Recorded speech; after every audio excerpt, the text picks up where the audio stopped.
You guys want to talk about sports ball? We didn't get to cover it last week. It's sports ball? Yeah. You unironically said that? Or ironically said that? I could have said meat sports. Meat sports. Yeah.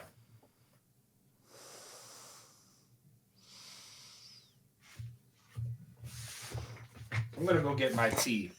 I'm going to give you guys a moment. Your tea? Figure things out. Who's you guys? I didn't say it. Nah, you guys. Why am I getting punished? Yeah, I mean, I said what I said. Brian said it. I don't see what the problem is here. I didn't say it. That's for damn sure. You got a problem? Take it up with the judge. How about that? Take it up with the fucking judge. I had to get my beverages. Is that a Contigo flask right there? No, I mean, nah. It is Contigo. Just. Oh, it is. I thought you was being funny, but it actually is. Yeah. Oh, he's good. Yep. I know my fucking flasks. That's Are a they known thermos. to be good? They're good. Thermos. They're good. I have one of those. I have like a water bottle. Sponsor us. Yeah, sponsor us, Contigo. My dad is very brand loyal to you. Yeah, they're cool. You said Stanley Cup who? Not the best. Stanley Cup what? I got criticisms of Contigo. I actually haven't used this shit Criticisms. for real over 2 years. I used to put my coffees and stuff in it all the time, but it's a pain in the ass. It would leak. And my thing is like the whole point of it sealing is that it wouldn't fucking leak. So you know what? I would put it in my book bag. I'll give you that. I do think that it leaks a lot. When I used to bring coffee to work in one of those thermoses, it would also leak on me. Mm-hmm. So yes, like I understand that. I'll never forget one day, and I know I closed it right and everything. I had like, I will put it in the mesh pocket on the side of the book bag. I went to go take it out, and I felt so much like moisture. Mm-hmm. And of course, because it's coffee and it has the fucking creamer and it's all sticky and out. Yeah. It got me. I wanted to beam this shit into the fucking concrete, yo. I'll tell you what, it happened to me. As a gift. And it happened to me at great cost. It leaked coffee into my bag. Like, it didn't, not directly inside, but it went through the fabric of the bag. And one of my high-Q volumes is permanently ruined because of it. Do you keep it as a reminder? And it was a Contigo, right? It was a Contigo, yeah. Still brand loyal. I have one. I have a water bottle that is a Contigo, but it's also leaking. It also leaks a little. What the hell is going on here, man? Why isn't anything made with good quality anymore? You want the real answer? I know the answer. Or do you want to not spend 3 hours talking about late stage capitalism? I mean it rhetorically. I know the answer. It's. I've been watching Full Metal Alchemist. Yeah. And I have so many good things to say about it. It's so good, right? Because of the day and age we're in. Yes, because of the day and age we're in, I'm going to decide to riff about the negatives instead to irk Christian Espinal. So let me give you guys some context, all right? There's a handful of series that Chris has recommended to me from the beginning. And when I say the beginning, I'm not talking about like the start of the series. I'm talking about the beginning of me and Chris meeting each other. Yeah. All right. All the way back. I'm talking sophomore year. This nigga told me read Full Metal Alchemist when I was in high school. He told me to read a lot of shit. And I'm really happy. I'm actually really, really happy I'm finally getting around to not reading it, but I'm watching Brotherhood, which is essentially like the manga. Yeah. For all intents and purposes, right? Mm-hmm. So yeah, it is good. It's really good. And like the crazy thing is, if I could think of a comparison, and this is no disrespect to Full Metal because I know it came out first, but it really reminds me of World Trigger. Mm-hmm. In the way that like they, we say a lot about World Trigger is that they take their time to like to show you exactly like how the characters feel about things, what leads them to their conclusions, et cetera, and like where for other series we say it's like, oh, it's a tell don't show. And nah, man, Fullmetal Alchemist shows even so much to a all right, so I just want to talk about a couple negatives. So one negative I have is the pacing in this series is weird as hell. I will say that at some points it's like really slow. Yeah, I fully agree with you. The bad kind of slow. Like you see the characters realizing points that like, bro, last season I already understood this. Like, why did we have to wait so long? But then there's other times, like what's happening like around now, or like the few episodes before where I'm at, where everything's really. I don't want to give out too many crazy spoilers. I think when I finish Fullmetal Alchemist, we can have a more substantive conversation about it, about the themes and all of that, right?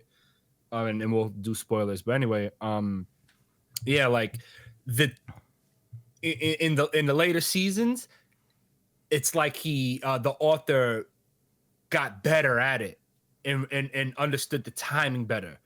You know what I'm saying? But as far as like relating it to the plot and characters figuring out things, or there being like certain surprises or whatever, what was I gonna say? Yeah, before another thing I'm not gonna linger on it too long. Oh, go ahead, Chris. No, I was gonna say the pacing in the anime is a little off. I agree with that. I want to reread the manga because I haven't in a long time. I want to see if it's a similar thing. But I actually felt like there's points in it where it goes really fast. Like there's in the beginning especially, like I felt like Hughes, and everybody knows me Hughes at this point. I feel like FMA is one of those things that's like, at this point you know what it is, especially with certain things like Hughes and all that stuff. I feel like that happened so early, like it happened so quickly. We didn't really get to sit with and get to know Hughes. I feel like that the 03 anime did a lot more taking its time and letting things sit and getting to know characters. But yeah, the pacing is weird in Brotherhood, I think. Yeah, that's not the first time I've heard that. Before I even started watching the series, I remember looking, it wasn't even on a video about Fullmetal Alchemist, but people were going back and forth about something in the comments. I don't know if they were arguing, but people were saying like that they don't like how they talk of Brotherhood as like the definitive anime for Fullmetal because the first one has its own merits. Mm-hmm. And maybe because I've been scarred in the past because of fillers and shit like Soul Eater, where they don't finish the series, so they have to come up with a bullshit ending. You know what I mean? Mm-hmm. I think because of how much I've went through that, I really devalue any anime that starts to deviate from the manga, because then you know what I'm saying? Yeah. I want an authentic experience, but I think just where I'm at now, I don't care about that as much. Sure, I'd still rather get the more authentic experience, but if there's another version that's also very entertaining, I'm open to that. I'm probably not going to go back and read watch Fullmetal Alchemist, the original. Yeah. But I might watch a YouTube video about it. I'll tell you what, I loved the original when it was coming out, because that was before I knew about manga. Like, Fullmetal Alchemist has been around since I was a kid, really. It was on Adult Swim when I was a child. I could tell it's old too. It's monthly, so there's a lot of tropes that feel so dated. Well, it was a monthly series. It ran for like 108 or 9 chapters or so, and that's like 109 months, provided that you. Wow, it was that short. It's long by monthly series standards, I think, because that's like 109 chapters. You know what's odd about Fullmetal Alchemist? Like every time I watch it, I haven't watched it in a while, But every time I have done a rewatch of the series, it's a lot longer than I remember it being. And there's a lot of different shit that I completely forget about. The original anime is shorter than Brotherhood, but it's like 52 episodes or something. I remember because I was always trying to like download the episodes, like that back in the day when anime was less accessible. And I would just like try to I've find. never downloaded an episode. Allegedly.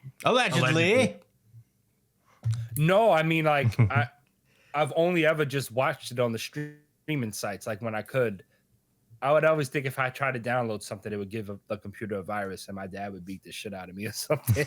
So I wasn't trying to. Yeah, do that. I had no fear of that. We've allegedly got caught once or twice.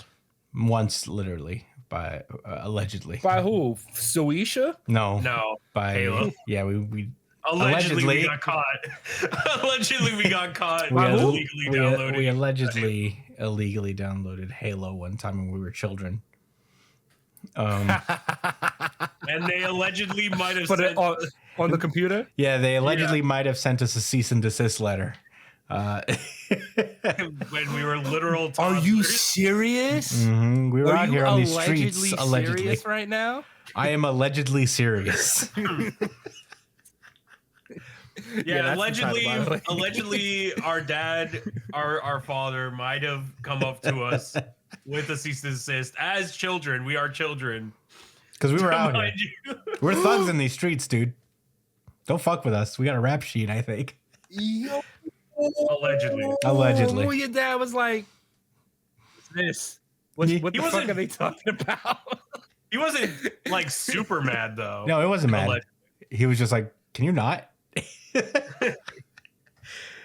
Wait, so what does that mean that y'all got to see? So basically, if you downloaded it again, they could sue you. Well, we had to delete it. Allegedly. Oh, you had to delete it. Allegedly, yeah. Allegedly. I mean, I don't think there's any way they could tell if it's still on your computer. Well, they knew that we were children. We didn't know. We figured you know what? I am not the right person to ask. We were allegedly children, and we were allegedly I caught. might be wrong. So no, that's hilarious. It's so ironic because nowadays emulation is so like it's everywhere, especially for like Nintendo shit. I'll say that. I'm Stone Cold Criminal. Allegedly. I don't know how easy it is. But that was the only time I allegedly got caught. I feel like if you can't buy the game anymore, then you know. I could have sworn that one was my fault, allegedly. Allegedly, I think I got it for you. Allegedly. Oh, okay. Because I was the alleged mastermind. Yeah, I was about to say because Chris don't even sound like a Halo guy. Yeah, I mean, I played it a little bit when we got it. Yeah. I don't think they're coming after Halo us. 2 was really fun.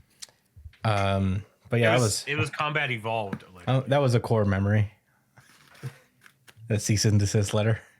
Yeah. Be like, oh that's shit. Legendary. Y'all never told me that before. Yeah, it doesn't come up very often. Yeah, no, I mean, why would it come up? Lit.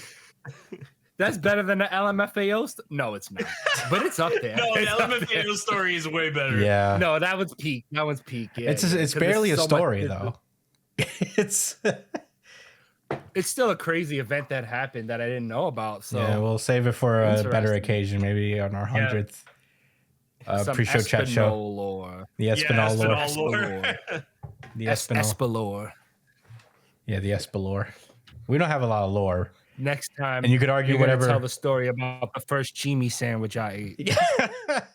Yeah, we don't have a lot of lore, and you could argue that our lore is fairly boring, but uneventful and generally boring. But this shit is still hot as fuck. Yeah, we were raised in a very good family. Yeah. But we were alleged criminals in these internet streets. Yeah, Super Bowl's here in 2 weeks. Yeah. What the fuck is the Pro Bowl? The Pro Bowl. Should I give a fuck? No, you shouldn't give a fuck. It doesn't mean anything. Weekend. It used to be a thing where it's like the All-Star game for the NFL. It used to be that, but now they've reduced it even further to just a fun time for the people who didn't make the playoffs / the Super Bowl. Yeah, but what do they do? Games, little skills tests, and yeah, they do the skills challenges, which I think is cool. That's I've cool. always liked the skill challenges in both All-Star games, in the Pro Bowl and All-Star. Yeah, that's cool. And they do a flag football game. The tradition is that they play like Flag football. Yeah, but that's interesting to me. That's cool, personally, because I feel like they'll play harder if it's flag football. I don't think so. I don't know. It's rough though, because you got players like flag football invalidates like certain positions, unfortunately. Yeah. I'm gonna tell you guys this. I've seen flag football highlights like randomly by passing, and it looks dope to me. I mean, it's like the parts that people, I guess, love about football, like the offense. I mean, I love defense in football, but it's still fun. You know, it's still cool. Yeah. People are still shifty. They're really fast. They're crossing people up to get space. Yeah. I mean, I want to watch it. They having a flag football. I just feel bad for like the linemen and shit because they don't. I don't think it's that serious. Wait, no, you could have linemen. There are linemen. Huh? There are linemen in the game. I don't think it's that serious. Linemen in flag football, you can still push people. Yeah, it's just like not that crazy. Yeah, it's the it's the nobody risk wants of to get injured. Yeah, I get it. Like, yeah, and I understand that too. I really do. I'm not mad. Oh my god! Fuck the Pro Bowl. Let's talk about let's talk about the All-Star game, man. Let's talk about basketball. Let's talk about all these narratives. I know you guys aren't super duper on top of the NBA. I'm not on top of the NBA at all. I don't know what's happening. I'm kind of keeping track of it. Well, maybe you guys have heard this narrative, and I think it's complete bullshit. I have not. Okay, what's your narrative? What's the narrative? No, the narrative that the NBA sucks now, that it's like watered down. That? And I've seen people say that. Because they're saying How? because of the because like they're saying the viewership is down, from like like the heights of like the like 2016, 2017, 2018, you know what I'm saying, 2012, like when the Golden State was doing good, etc. And like, yeah, it's probably I'm because gonna say it's this. impossible. I'm a basketball fan. What you mean? It's impossible. Like it's just so difficult to watch games of basketball. Like there's so many games and they're spread out across like 10 different stations and time zones. Well, I only have, I watch the Knicks. I try to catch the Knicks as much as I can. I mean, they're playing tonight, RIP, but it's all right. We make sacrifices for the show. Yeah, for the things we love. But no, like I catch the Knicks games, and if I feel like it, I'll watch a game on TNT or NBA TV. If they have like whatever national games, like if I feel like I enjoy the matchup. But my thing is, who gives a shit about all of these extra ratings? Because all the people who really fucks with their team and likes watching basketball, they're still watching it. I don't care about casual fans not watching the fucking sport. That don't make a difference for me. You know what that makes a difference for? The fucking owners. And I don't care if they're losing, a few $1 million or a billion out of their 20-something billion. I don't even know the fucking numbers right now. I don't even want to look at it. I'm pretty sure it's way more than I can even imagine right now. But yeah, that just sounds like a problem for rich people wanting to make more money. And it's like, the NBA's fine to me. Playoffs is still fucking like I don't know what like everyone used to act like, oh, people play defense all day, every fucking day, every single game in like the past. And that just was, not only is that not true, because I speak to older people that watch basketball, like my father, older heads at my job, at previous jobs, et cetera, et cetera. You feel me? Players took games off all the fucking time and didn't play that hard during the regular season. A key difference is that it was a lot easier to play defense before because you could be a lot rougher with the players. Now you had to be way more disciplined on defense, and it's harder. And not only is it harder to play defense now, like it's the offense has like stepped up, you know, especially because of like the 3-point range and just the evolution of playmaking in general. Yeah. So it's just, I don't know. I just hate when I hear these narratives because they're so disingenuous. And it's like, can we just fucking, like, sports is one of the few things that I could watch on TV that I know is genuine. We could talk about refs and betting and all of that, right? And the negative effects. But I know for the most part, yo, those people out there, those men or women, because I be catching the WNBA games. I'm looking forward to watching them this season too. I know they're playing hard, and I could tell they love what they're doing too.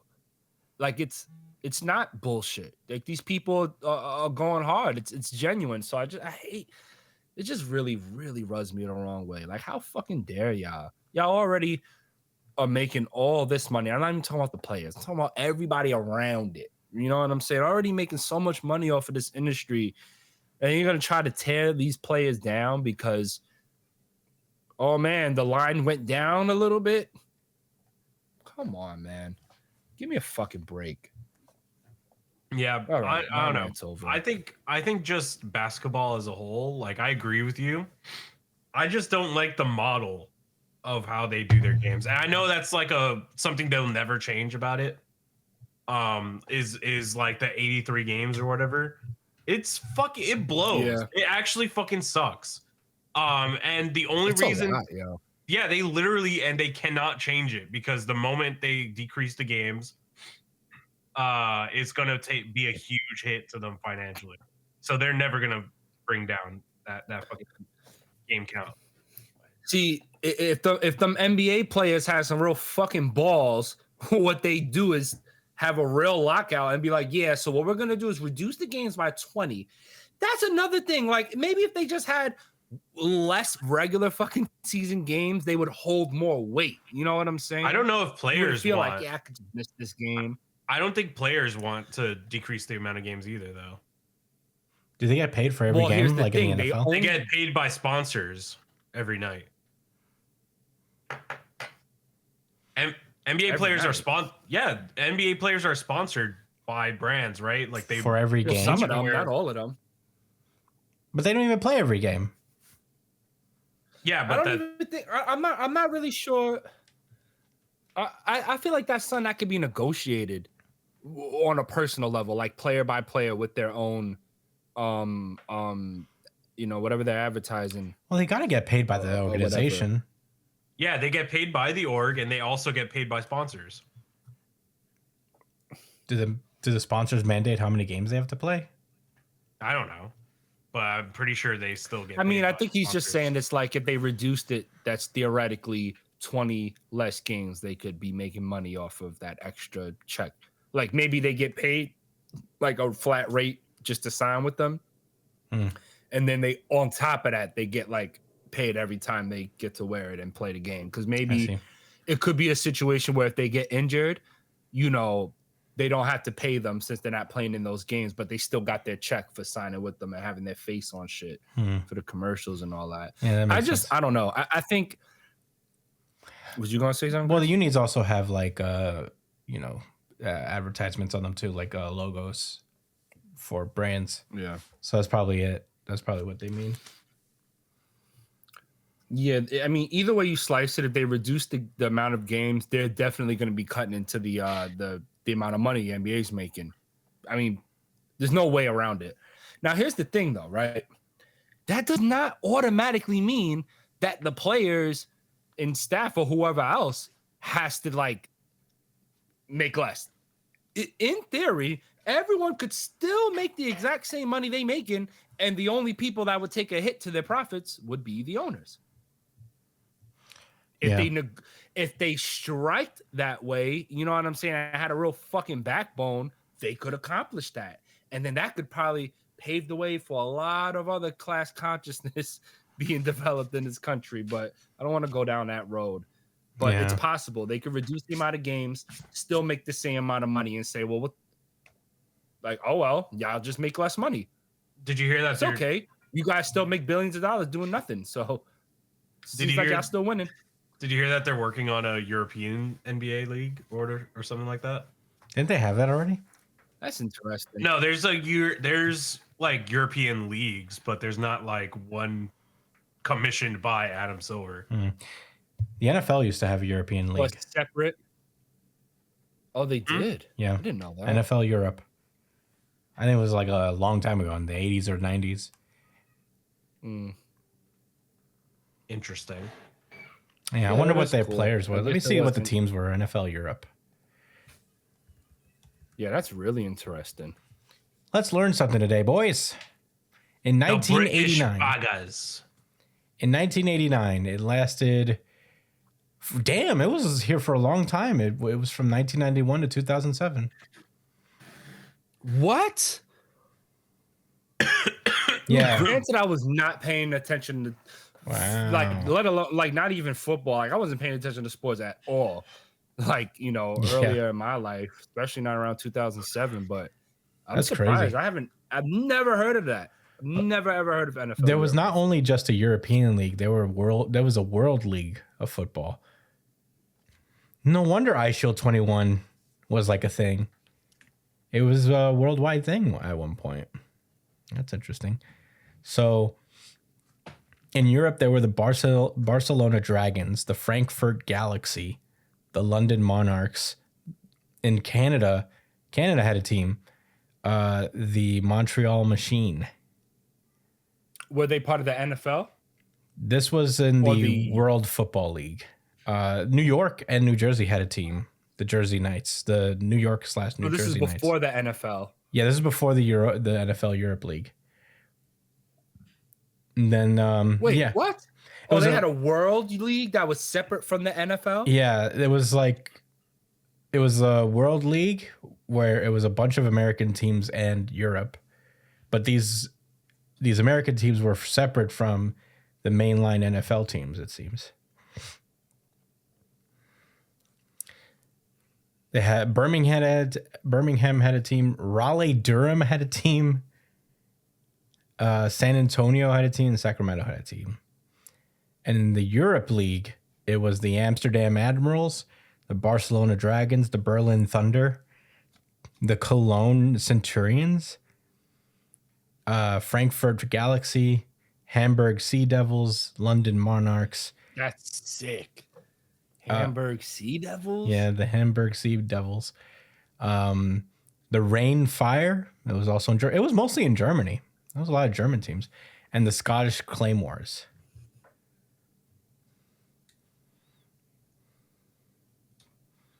Pretty crazy.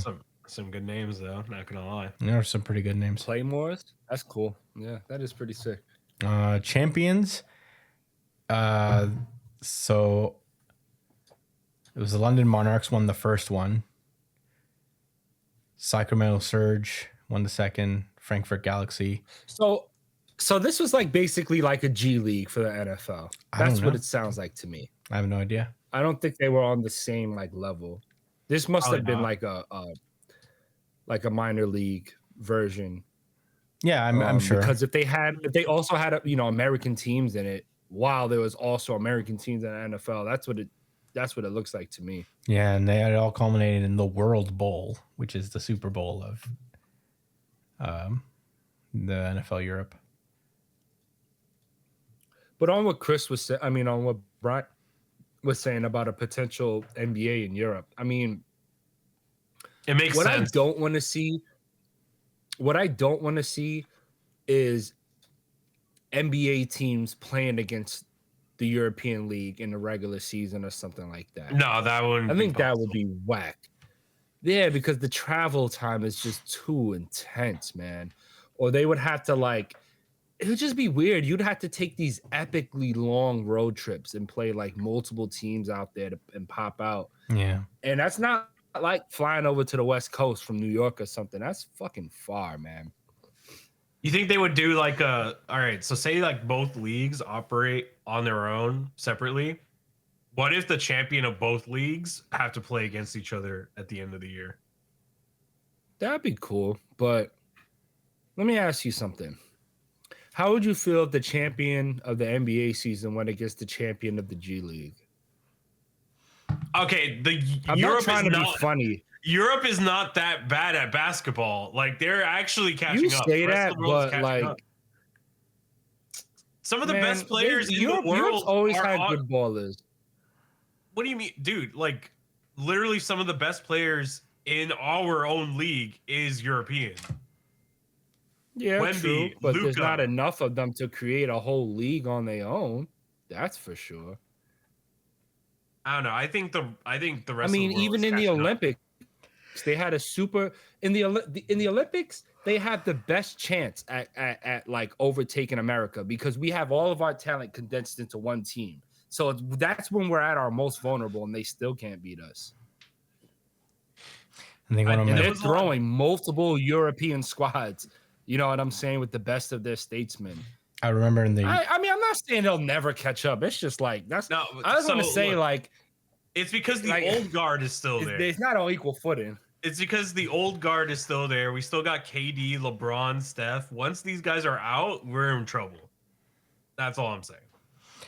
I don't know. One of the things I saw we'll in the Olympics was when they were playing France or something, and the French announcers were like, "The devil named Kelly is hurting us. The Kelly, Yeah, yeah. somebody stop the devil named Kill it Kelly. He's hurting us." France is nice too. France has.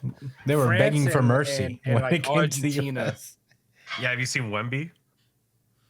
Kelly. Actual fucking cheat code of a motherfucker. Yeah, but there's plenty of. I mean, you know, Kristaps Porzingis. When he's But I healthy, have and more. actually There's playing. more people that came to my head. Yeah, when he's healthy, but I don't want to be that guy. But that's gonna happen to Wemby too. Kristaps, that nigga was an Iron Man for like his first 3 seasons. He got that first injury. That was it. I think the thing is Tough for though, big men, bro. the thing is, times are different now. I think we're at the point with sports medicine and training where I feel like they have like a playbook to make sure that Wemby doesn't get like fucked up. Like I'm honestly praying that he gets through this career unscathed, you know? Because that would be Yeah, me too. I'm not we would praying on him see an getting hurt. That's for absolutely sure. we would be seeing an absolutely legendary fucking player if he stays healthy for his whole career. This guy is insanely good. Do you see how far It's from a the 3-point big line if, he bro. shoots? You see how far he shoots? He shoots from damn near half court as a fucking 7-footer. Did you see that one feet. video of Jokic just Jokic. hurling the ball from full court and it hit? Yeah, that's some shit. Yeah, dude. like 3/4 of the court. Yeah, Jokic is my hero, it didn't to be count honest. though, right? I Jokic fans are corny as fuck though. I love Jokic. he shows up to work. He hates it. He's the people's He basketball doesn't player. hate it. He's so At least- corny. All right, He's that's so all right. That's corny. another. Are you saying It's that? Are you so like trying to get me upset on corny. purpose? I feel like we talked I didn't know about this was such. already. I genuinely didn't know this Nigga is. cares. He cares a lot. Jesus And the Christ. people that say Oh he my don't God. care just make Oh it my God. excuses for him. What did I I'm awaken so both of you bored. at the same time? Basketball. Let me go home to Nah, my because- horses. nah, don't Let me do go that, home Chris. to my horses. Don't do that, Chris. I'm sorry. I'm just a casual. Like, oh, like, you know what it is? I think me and Brian I'm talked sorry. I'm about this sorry. one I'm day. sorry. I didn't We mean literally to. talked about I'm this. sorry. I'm now- sorry. I'm sorry. now- When we went to Lucky Jack's, we talked about this actually. We When we were at the did. wing spot. We When we did. were at the wing spot stop. He I doesn't think. care, guys. He's like, Yeah. All he cares about I'm is gonna his say it horses. again. I'm gonna say it again. They only say that shit because they want to act like, oh, Jokic isn't even try. Oh, y'all would really be in trouble if he actually cared. Oh, ooh. That's not why I say That's it. exactly what you said the day.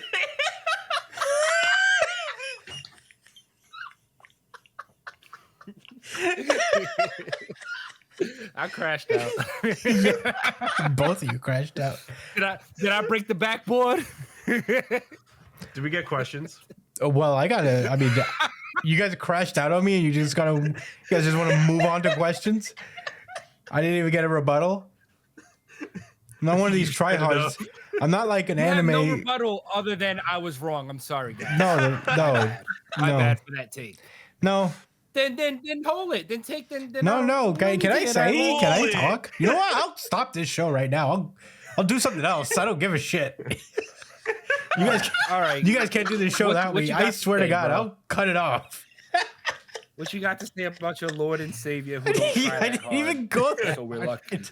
What you gotta say about the Ukrainian horse god? He's not a Ukrainian is. guy. He's not Ukrainian. What He's- is he? Where's he from? he's Serbian.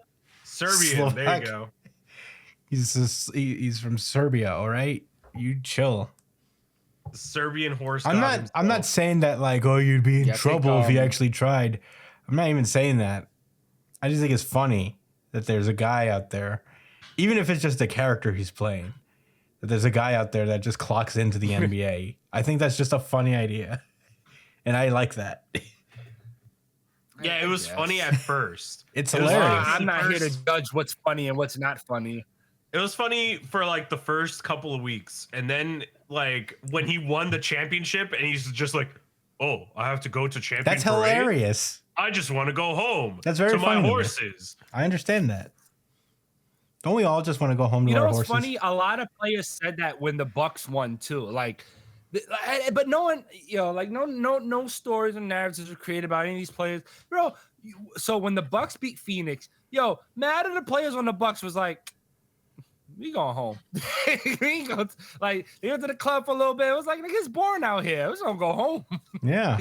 And so it's not just white boy Jokic. I'm just I just want to be clear. Like, I just say, I'm that's just sorry, always Chris. funny. I'm sorry, Chris. No, it's my whatever. vitriol is You know, completely because of other people. I feel like other people ruined it. I bro. feel like I Other get people. the brunt of bad takes. I get Brian does. I get projected all of the bad I'm the project- bad take merchant. I get projected all the bad takes in the world because I have a similar line of thinking. Even the exact one. I like don't making watch bad basketball takes. enough to know how good he actually is for, or like like whether he's making- genuinely trying. He is trying. He is trying. He is trying. I Chris think had a just- really good take the other day. I think I'll he's tell you actually that. trying. I think he is actually trying, but I do think it's also funny that he hates it. It seems like it's not that he's not trying; it's putting in minimal effort. He's so good, but he's not even trying. It's just like it's like a day job, and that's the gag, and I like it. That's why I like It's it. just so bullshit in my opinion. It's probably not. because It when probably he was- is. When he was 12 years old, that nigga had a Carmelo Anthony jersey on in fucking braids. I guess your That nigga parents. loved basketball forever. I guess your parents never made you do that. Never made you do things you didn't want to, huh? They made him put in cornrows. Yeah. You think he did it himself? I don't know if you guys Jokic- think I'm like memeing right now, but I'm dead ass serious. You think he's a? No, I've seen it. I've seen the No. photo. I know. You look. With my own eyes, I've seen that shit. I'll say this. Do you think he Just know? cool He, too, because he had the Mellow Nuggets jersey on too. Nah, so it was like foreshadowed. Yeah, it was mellow. he had to know. Nuggets He one, could, too. there's no way he knew how to do his own cornrows. His parents had to learn. What about the You jersey? don't think they're somebody was Slovakian like, "You're gonna wear cornrows?" that Mellow Oh, jersey? Yeah. Yeah. Your parents never got you anything embarrassing you didn't want to wear? Wait, is Luca from Slovakia? They sure have. I don't know. Who's from Slovakia? I think it's Luca. Oh, you're thinking about Luca. Yeah, it's Luka, right? He's Latvian, I think. Oh, he's Latvian. Yeah. Eastern European. So he's technically from my heritage. Oh, you're Latvian? I thought you were Irish.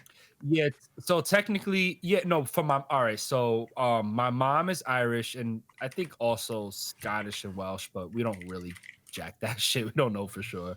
But definitely Irish. And so all right, my mother's father, Irish, her mother was English, like British.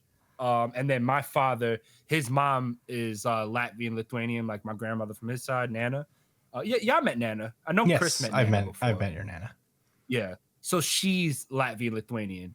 Hmm. And then his father was, African American. Hmm. So Yeah. So cool I'm- thing, right? I'm Dominican on say my mom's Latvian- side. I'm Dominican on my dad's side. But way back in my genealogy, there's probably a mix of Spaniard and Haitian. Probably, yeah. Probably is underselling it. It's almost 100% certainty that that's the case. But no, so I say Latvia and Lithuanian, by the way, because right now it's two separate countries, Latvia and Lithuania. But when I guess when my great grandparents lived in Eastern Europe, they were it was one country formed together. So that's why we say Latvian Lithuanian, because technically both. Yeah. And I mean the people are culturally very, very, very similar. Yeah.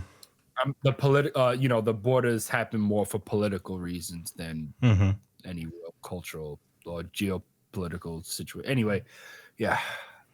So, that's why I said that. Anyway, I was gonna say, Chris had a really good take the other night. So me and Chris was going back and forth the other day about like teams going for it on fourth down. Like, why I don't like how the Lions and seemingly Washington. It ended up not being Washington. It's just that they, for some reason, whenever I happened to catch Washington, like watching them, they would go for it on fourth like a lot. Yeah. But they didn't really do it a whole lot during there. Like I was looking at like the stats a little bit later. So it's really like the Lions that my focus was on. But I don't want to rehash what my point was. I just think Chris made a really he helped me realize that like the best teams, it's not that they go for it on fourth a whole lot, but they are very successful. Like if you look back like last 10 to 15 seasons, the best 5 teams always had the highest fourth down conversion percentage. And that's just about, knowing that you got it like that. Yeah. I still have mixed feelings about Detroit doing that. I think you made a lot of good points though, Chris, about how they kind of made that their identity. My point was more like there's a reason no team has ever really made that their identity, is because it's like it's a loose foundation to kind of build upon. But that's just, again, that's my opinion. I don't want to argue about it again. I'm just saying, if you're the top offense in the league, you can trust it. I won't argue. I think Dan Campbell has said that trust it more than normal. I don't know about trust it as much as the Lions did, though. Well, the thing that makes it a style is that Campbell has said that the reason he goes for it so much is partially also to create a sort of callus, so that it becomes less pressurized. And then when they have to make a fourth down, it's not so mentally jarring or mentally taxing. Sometimes you need it to be, though, to be honest. I mean, they've completed it really well. They were really good on fourth down. As much as I was saying how it has an adverse effect on your own defense and even special teams, I'd be remiss to not think about the effect that it has on the opposing defense when you are that successful. Because it is. That shit is backbreaking, bro. Like, for real. Because you're all your life in football, you're like, yeah, they're fourth, they're out of here. And teams are only usually doing that. So for teams to just be like, this is 2K. I'm going to go for it at 4th and 5 at the 33-yard in my own territory. Christian has the controller, and he's never punted. Yeah, man. I mean, I'm gonna tell you this. I'll almost guarantee you, and I will be wrong, Burgundy. Oh shit. Off screen, I guess. If Detroit goes for it as much as they did this past season, I agree with that. I'm very sure they. I can see that. I can see them changing it. It has to do with their defense getting more depth. I think it's. No, I agree with that. I think it's a philosophy change. Well, yeah, Ben Johnson's gone. He's with the Bears now, so. Oh, right. No, I think that's more on Dan Campbell. No, I mean, I think it's an inevitability. I don't know what happened. Oh, yeah, no, he makes the decision at the end of the day, but I think even Dan Campbell will, at least for a little bit. The offense always wants to go for it. Yeah, but I think, at least Dan Campbell till, he probably will be just as aggressive, but I wouldn't be surprised if he takes his foot off the gas for a couple games to see what he has now. Because Ben Johnson was so critical to that offense And like, I feel like having him there was part of the reason he felt so confident in going for it as many times as he did. But who knows? Maybe they'll get a new guy. In my and opinion, he's good. in my opinion, and what like also from what I seen the other night, like what stats would kind of back up is that the teams that have the best offensive lines are going to feel way more like, inclined to go for that. Because even like I was just thinking about it, like for the defense, there, if you're like at 4th and short, like 4th and 2, 4th and 1, right? You're thinking like, all right, we could push that in and run it in because we got such a good line. Yeah. That really opens shit up for like the passing and all of that too, Yeah.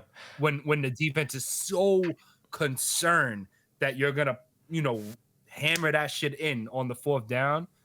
Mm-hmm. So I mean, yeah, and I just think that's where the league is generally trending anyway. Like as things become more offensive minded, a lot of teams are just gonna keep going for it more. I really like when an offense like hits a fucking wall or they make a mistake, right? Yeah. Your defensive guy. They punt the ball away, and then the defense just fucking like 3 and out, bow, and then now y'all got like y'all right back because y'all still got good like. No, I mean position. it's tough for defenses. Like that motivates your off, like that gets the whole fucking team going because your defense got the stop.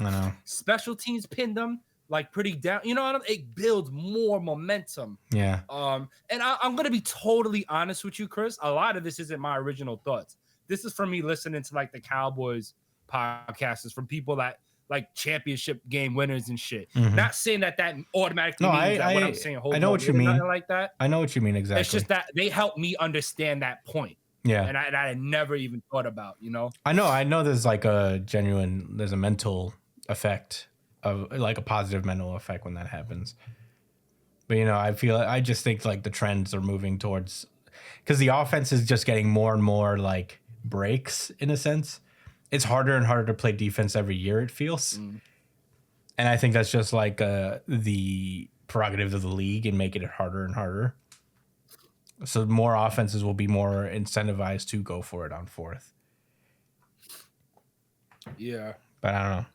And also on top of that, the same way I said that, not going for it and allowing like the rest of your team builds momentum, it works the other way too. It certainly did with the Lions. Mm-hmm. And I'd be lying if I said it didn't. It definitely fucked. I think them going for it on 4th was like was the games where they bodied people. You know what I'm saying? And not like because they was already winning, but like because they did that shit early enough in the game that it just demoralized the other team. Yeah.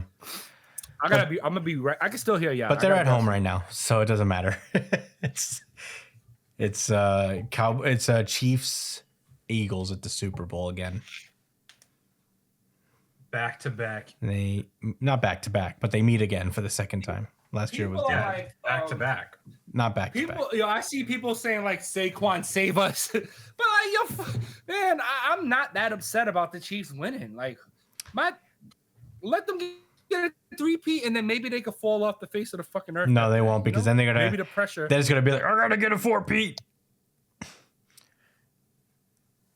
I gotta get this 4-peat. How big is it gonna affect them when Travis Kelce retires? Not that big. He hasn't had a big role this year. So like they've proved that they can. Just about to say that. They've proven that they can do this without him. Like even last night, he only got like 19 yards. He didn't get any touchdowns, and they beat the Bills pretty handily. Like the score is close, but like it was pretty. They had him for a while.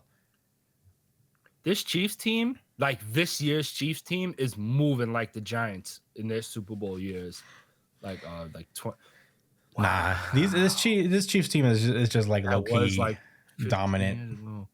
Like that. No. So all right. Well, what I mean is that like they don't have any like super duper stars like on offense outside of like their their quarterback, but their defense has been their defense like is awesome, and Spags is a great coordinator. That was the formula. Eli ain't had nobody. I mean, they had good players, but like it wasn't no fucking super duper stuff. Yeah, I guess I meant in the way Yeah, that like they weren't as dominant as the Chiefs are in the regular season, at least. No, but the Chiefs should have lost a few games this year too. To be fair, Yeah, they only there's lost 3 they should have lost for sure. They lost one game earnestly, and the other one was like the last game of the season where nobody was playing.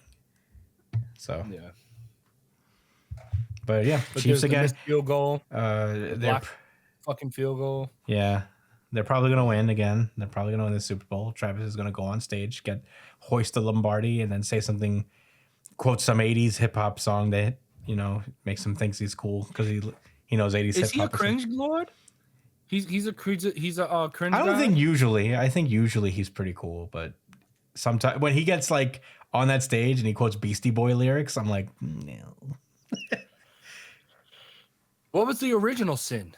I know it wasn't last night No, because you was ready.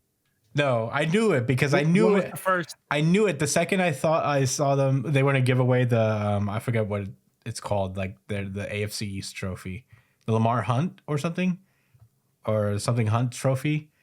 I already knew when I saw Travis and Patrick up there. It was like, oh my god, he's gonna say something. And what do? Do a little dance, make a little love. That was his worst one. At least the Beastie Boys is kind of cool. Like the fight for your right to party. At least that's kind of like relevant. Yeah, he did say that. That shit was kind of whack. It was, but it's better than like the do a little dance, make a little love that you just did. And man, Yeah. this could be his potential last Super Bowl. I tremble in fear to know what he's gonna do for his very last time holding that trophy. He's gonna quote Taylor Swift songs. No, he wouldn't do that. I hope so. He should. I think he's too, no, he wouldn't do that. That would be super duper lame. He's not that flavor of lame. He's gonna be like, she's a cheerleader and I'm on the football team. bleachers. I don't know the songs. I don't know a single Taylor Swift song really. That's like the first Taylor Swift song. I don't know what you want from me. I don't listen. I actually like that word. No, yeah, no, I'm not saying she's a bad Looking artist. for has been here the whole time. Yeah. Did you see that? All right. The one. So, it is 8:27. Do we have a question? We do. We actually have a bit of a life update from our guy Mike. Is that so? It says, "What up, boys? Hope your years has been starting off well. Sorry for the blackout period.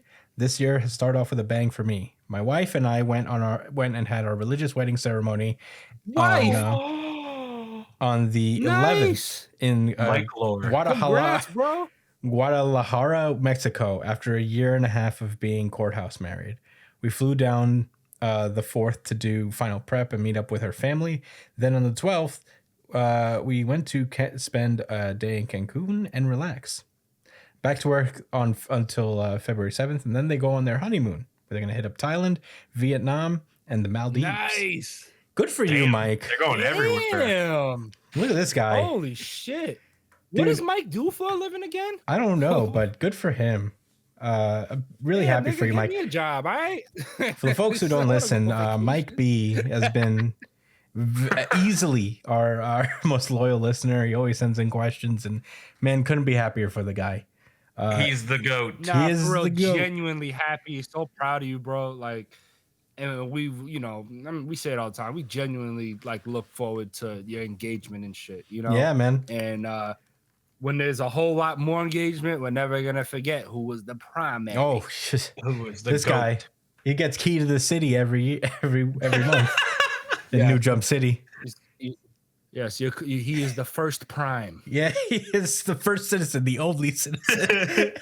The first and only citizen. No, we got other citizens. They just They a just little more on the quiet, low. They don't move like that. Shy.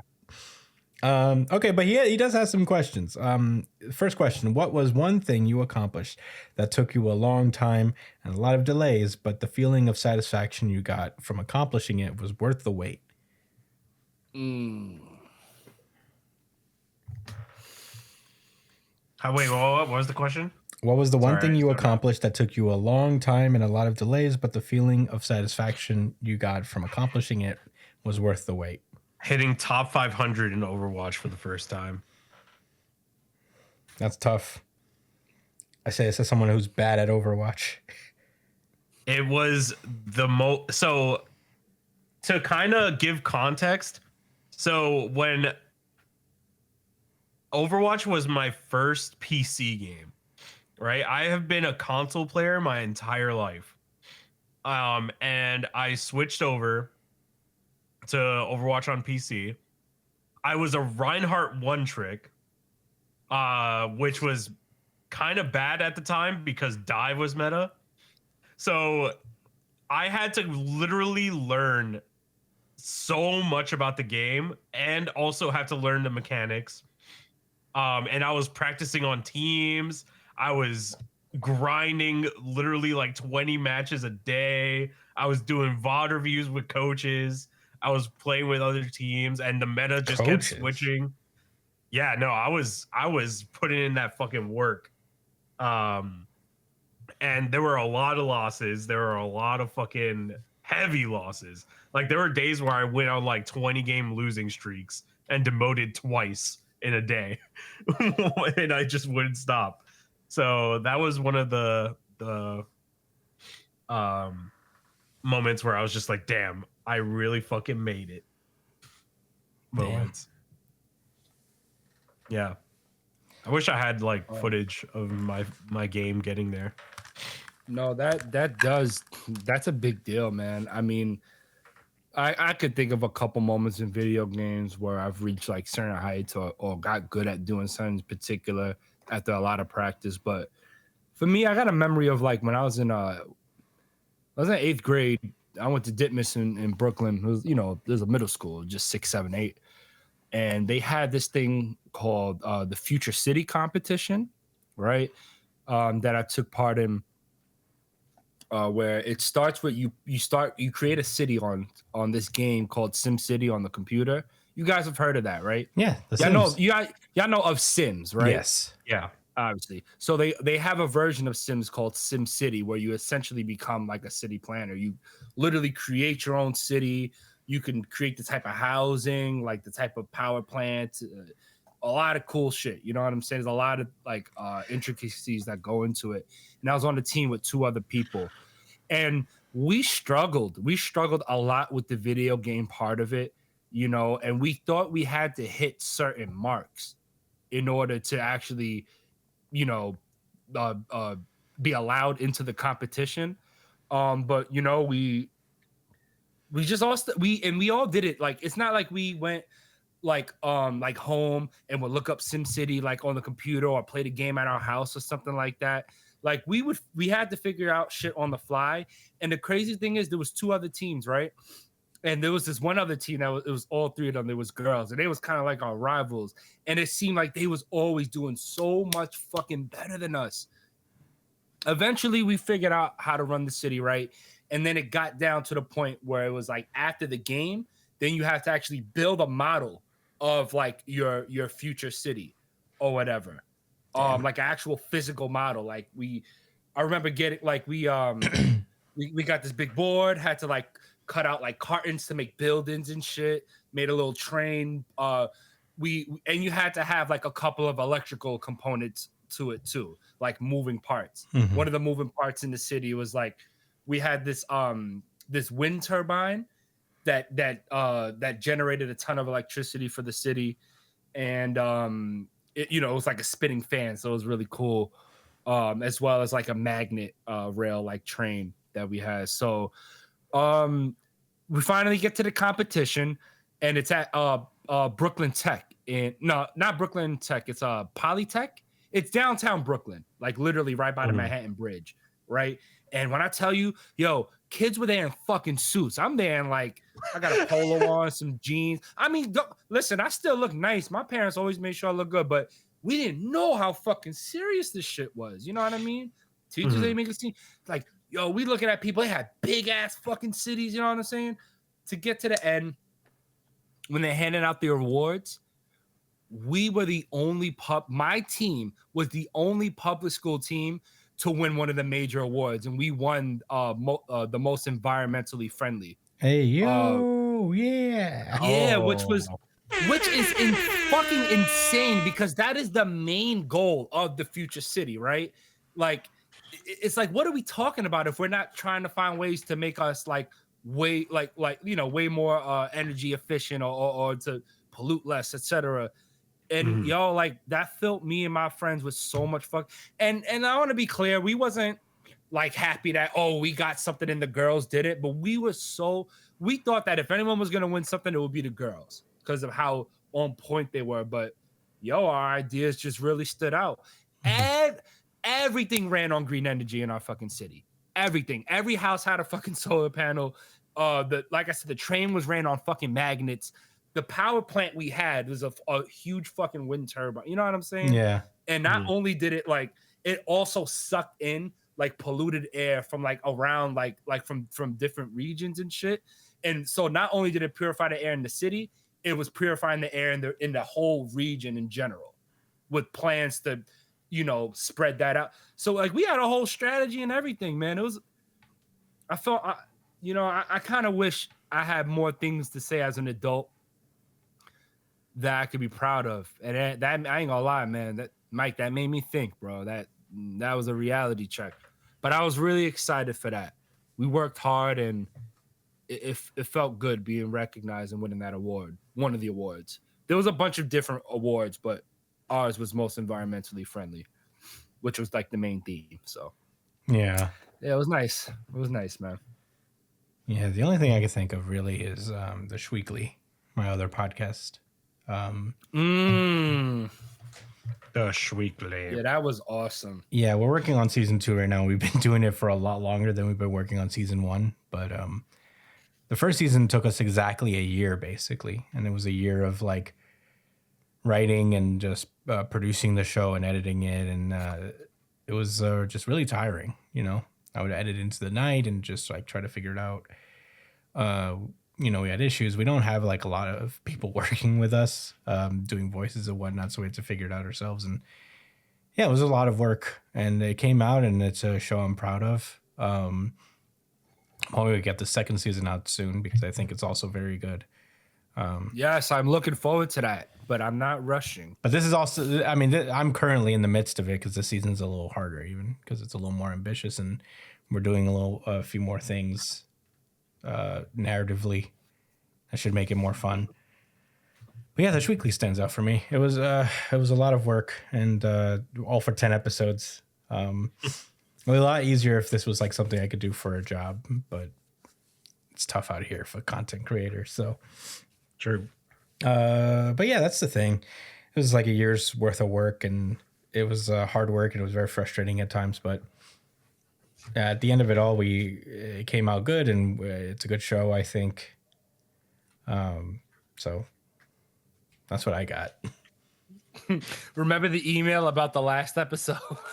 Oh yeah, I think we didn't get a lot of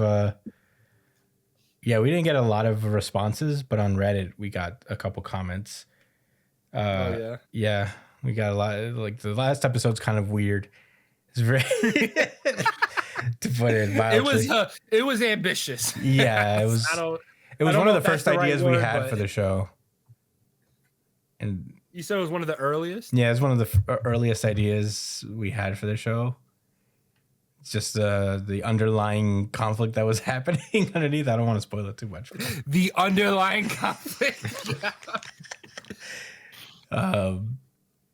But I honestly didn't think we'd make it work as well as it did. But I don't know. It makes us laugh. It's ridiculous. Yo, the build up until I finally realized what the fuck that was. I was like, oh my god. y'all gotta check out the Shweekly, guys. I'm not just saying that because that's my boy's little show. It is fucking hilarious. Thank you. Especially if you pay even a little bit of attention to what's happening. Yeah, it's a parody of the New York Times daily podcast called The Daily, and I do an impression of the guy who runs the show. And you sound a lot like that nigga Yeah, too. I really enjoy doing the voice. It's a very weird and particular voice he puts on for the show. Yeah. Because he sounds like this. Yeah.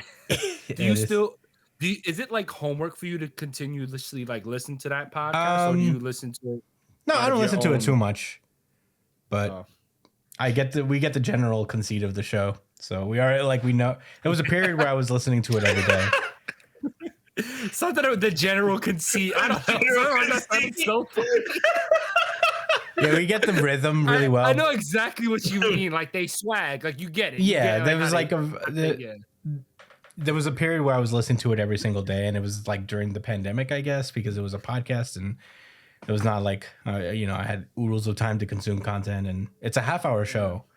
I can recommend some actual educational ones for you, bro. That won't lie to you. Yeah, no, I don't care. I mean, really, I just liked it for the entertainment value of it. Like the guy who runs it, Michael Barbaro, he just has like he has a fun speaking voice, and there's there's a certain drama to the Daily that we tried to parody in our show.